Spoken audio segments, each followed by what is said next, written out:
Hər kəs salamlayıram. Dostlar, kreatinlə bağlı sual verirlər ki, istifadəsi necədir? Ümumiyyətlə, bir daha söylürəm, məsləhət görülmür, amma istifadə qaydası necədir? Zala girəndə 5 qramdır, çıxanda 5 qramdır, məşq olmayan günü, yəni 5 qramdır. Bir də ki, onun funksiyası əzələyə su verməkdir. Düzdür, çəkini də balanslı saxlayır. İndi sənin əzələyə su versə, çəkində 3-4 kilo fərq olar. Yəni çox olmayacaq.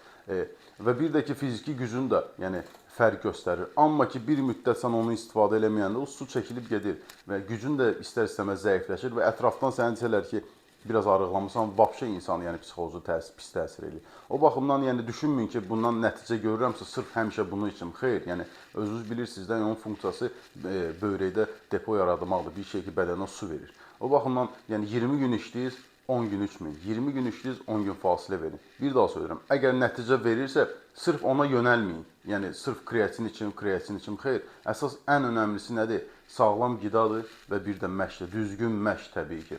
Bir daha söylürəm ki, çalışın, təbii məhsullardan istifadə eləyin ki, nəticəniz biraz uzun müddətli olsun. Hər kəsə uğurlar.